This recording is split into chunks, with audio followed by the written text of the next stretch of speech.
E se eu te dissesse que há uma promessa escondida no Salmo 41, uma promessa para os dias de angústia, para os momentos em que até os amigos te traem e até teu corpo se volta contra você?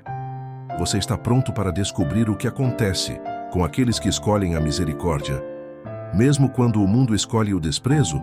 O Salmo 41 foi escrito por Davi num tempo de enfermidade, traição e abandono. Ele fala com a alma de quem já sofreu nas mãos dos que deveriam proteger. Aqui, Davi revela um segredo espiritual. Bem-aventurado é aquele que atende ao pobre. O Senhor o livrará no dia do mal. Salmo 41:1. Essa não é apenas uma promessa de recompensa. É uma linha de proteção invisível para quem vive a compaixão. Enquanto o mundo celebra o poder, Deus se aproxima dos que estendem a mão. Davi fala de dor física, ele estava enfermo. Fala de traição, até amigos íntimos se levantaram contra ele. E ainda assim, há um clamor, um grito do fundo da alma. Senhor, tem piedade de mim, sara a minha alma, porque pequei contra ti. É nesse lugar de dor, arrependimento e entrega que a glória de Deus se manifesta. O Senhor não apenas perdoa, Ele sustenta, Ele levanta, Ele prepara uma mesa, até mesmo diante dos inimigos. E se você está se sentindo traído, cansado, fraco, se até seu corpo parece não responder mais, saiba que o mesmo Deus que levantou Davi pode te levantar hoje.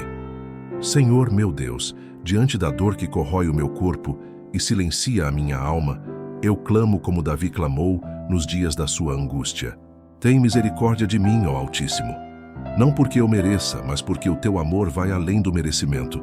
Sara a minha alma, que está cansada de lutar, cansada de esperar, mas ainda assim, ela espera em ti. Lembra-te, Pai, de que procurei caminhar em retidão, mesmo tropeçando em pedras escondidas pela maldade dos homens. Procurei agir com compaixão, mesmo quando fui recebido com zombaria e ingratidão. Não virei o rosto ao aflito, não fechei os ouvidos ao que chorava, e agora sou eu quem chora diante de ti. Não peço riquezas nem glória, peço apenas o teu olhar sobre mim, tua presença no vale, teu socorro no silêncio. Levanta-me do leito da aflição, ó Deus que vê no oculto. Levanta-me não para que eu seja exaltado, mas para que o teu nome seja glorificado na minha vida. Mostra mais uma vez que tu és o Deus que honra aqueles que confiam em ti. Tu és aquele que não abandona o justo em sua agonia, aquele que transforma lágrimas em testemunho e que, mesmo quando tudo parece perdido, ainda age com fidelidade.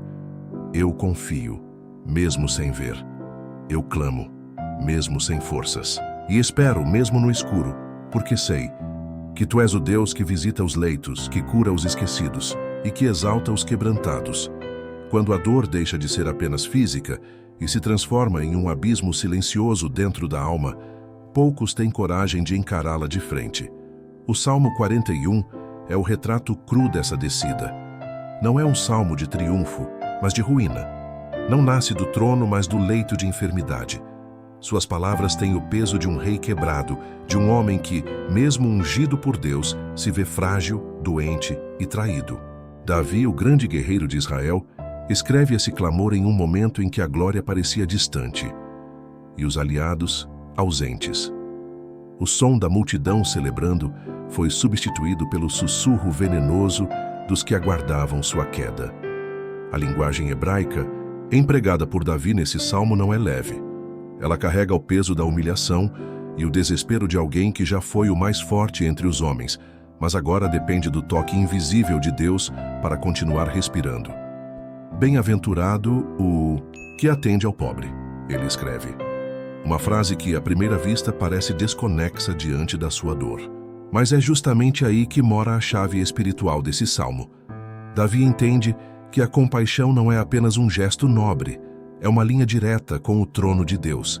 Aqueles que cuidam dos fracos serão por Deus sustentados no dia da adversidade. E agora, doente e sozinho, ele clama por essa promessa. O clima cultural e religioso da época não era gentil com os enfermos. A doença era muitas vezes interpretada como consequência de pecado oculto ou de maldição.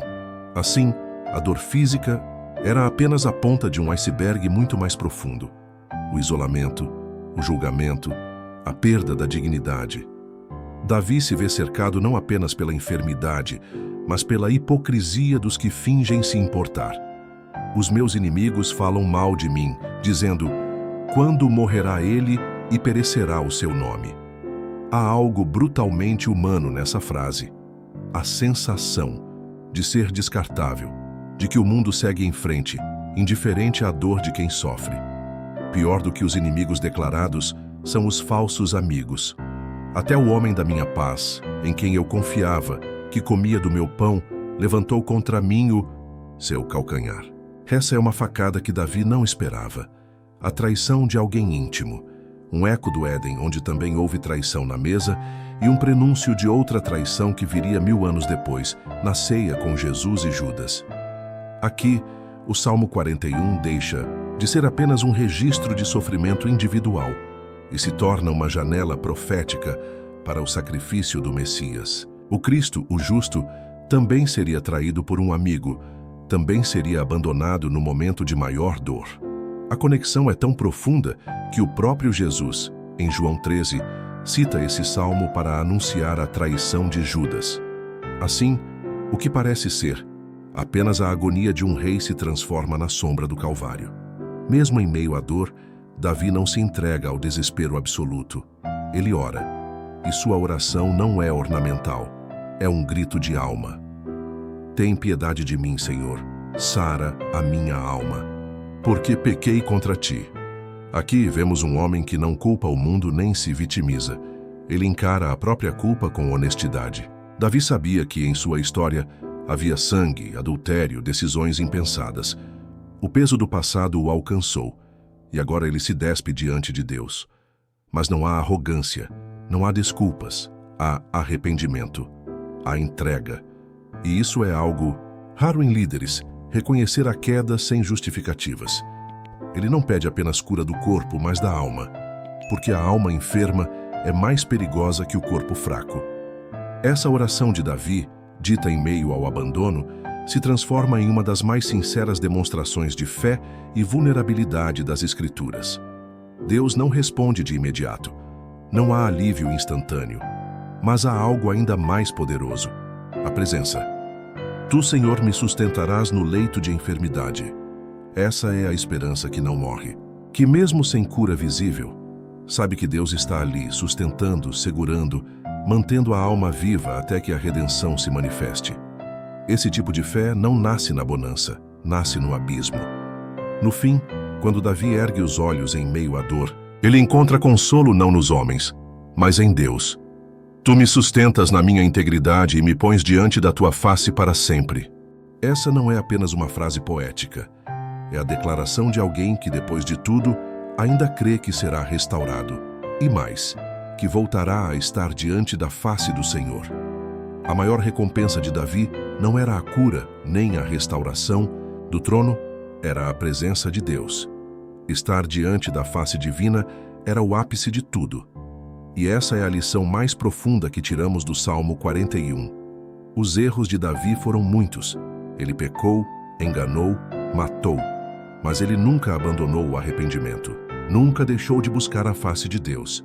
E é isso que o diferencia. A vida nos coloca em leitos de dor, em desertos de traição, em cavernas de angústia. Mas se mantivermos o coração voltado para o alto, há esperança. A compaixão que semeamos volta a nós em forma de misericórdia. A dor que enfrentamos nos molda. E acima de tudo, o abandono dos homens nunca significa o abandono de Deus. O Salmo 41 nos ensina que mesmo os reis caem, mesmo os ungidos adoecem. Mas os que se rendem com sinceridade, os que enfrentam a escuridão com fé, esses serão sustentados até o fim e além. Se essa mensagem tocou seu coração, se o Salmo 41 falou com a tua alma em meio à dor, então não guarde essa luz só para você. Curta este vídeo como um ato de fé. Inscreva-se no canal e ative o sino, para que mesmo nas noites mais escuras, a palavra continue te alcançando. E compartilhe com alguém que talvez esteja deitado no leito da alma, precisando de esperança. Que essa semente de verdade alcance outros corações, porque quando a palavra é espalhada, a escuridão recua. Em nome de Jesus, amém. Fique na paz.